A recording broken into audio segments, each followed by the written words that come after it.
السلام علیکم ناظرین، آپ کا میزبان جہانگیر سید آپ کے پروگرام رہنما کے ساتھ حاضر خدمت ہے اور پروگرام میں آپ کا خیر مقدم کرتا ہے۔ ناظرین، جس طرح کہ آپ جانتے ہیں کہ ہمارے پروگرام کا فارمیٹ یہ ہے کہ ہم لیڈنگ پرسنالٹی کو یہاں بلاتے ہیں، کسی سیاسی جماعت کے کسی بھی اپنے شعبے کے رہنما کو ہم بلاتے ہیں، ان سے رہنمائی لیتے ہیں اور ہم اپنے ناظرین کو یہ بتانا چاہتے ہیں کہ ان کی جد و جہد گلوریفائی تو ہم کرتے ہیں جو کچھ بھی ان کا، لیکن ان کی پارٹیسپیشن جو ہے سیاست میں یا ملک میں جو خدمت ہے اس حوالے سے بھی ہم بات کرتے ہیں، اور جو آپ تیکھے سوالات اٹھاتے ہیں سوچتے ہیں اس کا بھی تذکرہ کر لیتے ہیں۔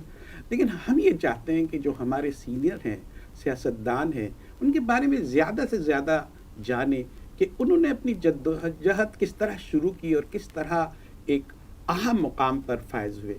یہاں آج خوش قسمتی سے ہمارے ساتھ این ڈی خان صاحب ہیں اور ہم نے مدعو کیا ہے، اور بڑے ہم نے اصرار سے مدعو کیا، آپ کی طبیعت ٹھیک نہیں تھی، اس کے باوجود آپ تشریف لائیں۔ این ڈی خان صاحب سے تو میں تعارف کی تو مجھے ایسی مجبوری نہیں ہے۔ 12 سال تک مرکزی general secretary Pakistan Peoples Party رہے، ڈپٹی مرکزی جنرل سیکریٹری بھی رہے، اور اب سینٹرل کمیٹی آپ کی اسٹڈی کمیٹی ہے اس میں بھی آپ ذمہ داریاں نبھا رہے ہیں۔ سب سے بڑا آپ کی جو اختصاص آپ کو حاصل ہے وہ یہ کہ آپ پاکستان پیپلز پارٹی کے بانی رکن ہیں، پیپلز پارٹی بنانے والوں میں شامل ہیں۔ اس حوالے سے بھی ہم یہ معلوم کریں گے کہ یہ سب کچھ ہوا کیسے، کہاں سے آپ نے تعلیم حاصل کی، کس طرح آپ کو خیال آیا، کس طرح آپ سیاست میں آئے، آپ جو ہے قانون داں کی حیثیت سے بھی آپ نے کام کیا، اس حوالے سے بھی چند ہم سوالات رکھیں گے۔ السلام علیکم این ڈی خان صاحب، ہم آپ کا دلی طور پر خیر مقدم کرتے ہیں پروگرام میں۔ ہماری خواہش ہوگی کہ آپ کی ذاتی زندگی، جو ابتدائی زندگی ہے، آپ کی پیدائش کہاں ہوئی، آپ کی تعلیم کہاں ہوئی، آپ پاکستان کیسے آئے اور کیوں کر آئے، وہ آپ کیا مسئلے ہو سکتے تھے جس کی وجہ سے آپ وہاں نہیں ٹھہرے، پاکستان کو آپ نے چنا، یہ سارے سوالات ہم آپ سے کریں گے۔ سب سے پہلے ہمارا سوال یہی ہے کہ آپ ہندوستان سے ہجرت کر کے آئے تو وہاں آپ کی پیدائش کس مقام پر، جائے پیدائش آپ کی کیا رہی ہے؟ یونائٹڈ پروونسز ہیں، یو پی جسے کہتے ہیں، جی جی جی جہاں 52 اضلاع ہیں، جی جی، جس میں آگرہ، لکھنؤ، الہ آباد، بنارس، علی گڑھ، رامپور، شاہجہاں پور وغیرہ وغیرہ، جی جی، ایک طویل فہرست ہے۔ اس صوبے میں پیدائش ہوئی جی، اور ضلع تھا ایٹا، اور اس کا معروف بہت، حالانکہ وہ اس کی تحصیل تھی، بعد میں ضلع بنا کاس گنج۔ جی جی، وہاں میری پیدائش 8 سپٹمبر 1942 کو ہوئی، جیسا کہ بتایا گیا ہے۔ جی اچھا، تو اس کا مطلب یہ ہے کہ پاکستان کی آزادی سے پہلے آپ چند سال پہلے، بس یاد پڑتا ہے کہ بہت میری میموری میں، back to the remote memory میں جاتا ہوں کہ دھواں اٹھ رہا ہے، اور جب اس دھوئے کے سبب گھٹن ہوئی تو میں نے پوچھا یہ کیوں ہے، تو انہوں نے کہا کہ آگ لگائی ہے، لڑائی ہو رہی ہے۔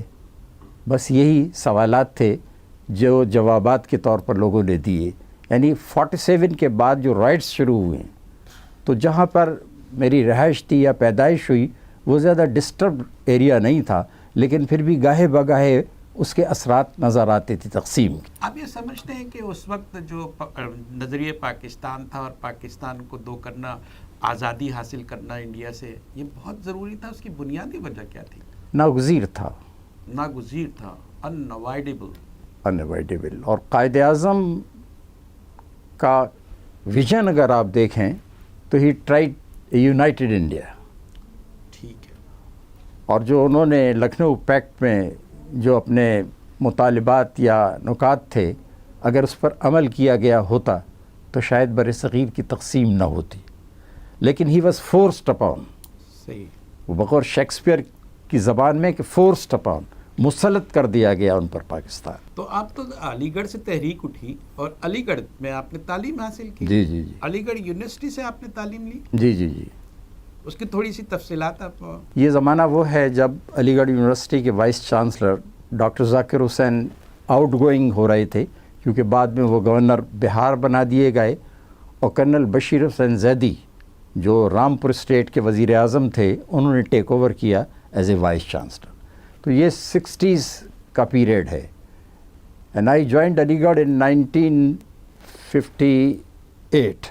58 ہاں. میں تو جو ہے وہ آپ تھوڑے سا لیٹ آپ پاکستان آپ نے ہجرت کی. نہیں، اس سے پہلے میٹرک اور انٹرمیڈیٹ کی تعلیم میری اٹاوا کا مشہور کالج تھا، اسلامی انٹر کالج اٹاوا، جی وہاں پر تعلیم حاصل کی.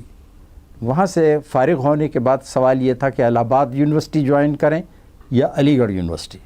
تو مسلمانوں کی بنیادی چوائس علی گڑھ ہوا کرتی تھی، صحیح. تو علی گڑھ واز چوزن. تو پھر میں 1958 میں بی اے پارٹ 1 میں علی گڑھ جوائن کی. 58 میں میں نے گریجویشن کیا. آپ نے سیاست تو مضمون لے ہی لیا ہوگا آپ نے بی اے میں. جی بالکل. بی اے میں میرے سبجیکٹس تھے جی پولیٹیکل سائنس، جی جی جی. Philosophy and philosophy history. بھی جھلکتی ہے آپ کی بات. فلاسفی اینڈ ہسٹری، کیونکہ بڑے فارغ التحصیل اساتذہ تھے. پروفیسر رشید معروف جو بعد میں انٹرنیشنل ہسٹری ایسوسیشن کے پریزیڈنٹ بنے، وہ میرے اساتذہ میں سے تھے. نظام صاحب، بڑے بڑے اساتذہ. کرنل دینی تعلیم بھی حاصل کی آپ نے. لوگ تو سمجھتے ہوں کہ آپ جس طرح کے سوشلزم کے آدمی ہیں شاید دین سے آپ کو اتنا زیادہ واسطہ نہ ہو. اس سلسلے میں آپ کچھ کہیں گے؟ کم علمی دین سے لا علم کر دیتی ہے، اور علم جو ہے وہ دین کے قریب لاتا ہے. اچھا. الیگزینڈر پوپ نے کہا ہے کہ جتنے ایتھیسٹ ہیں وہ لا علم لوگ ہیں. اچھا. مذہب جو ہے وہ انسان میں آگاہی پیدا کرتا ہے، اور جس میں آگاہی ہوتی ہے وہ مذہب کی طرف راغب ہوتا ہے. مذہب آگاہی پیدا کرتا ہے اور یہ جو ہے انسان کو انسان بناتا ہے. ناظرین ایک چھوٹا سا وقفہ لیتے ہیں، وقفے کے ساتھ دوبارہ حاضر ہوتے ہیں. سوالات کا سلسلہ جاری رہے گا، ہمارے ساتھ رہیے.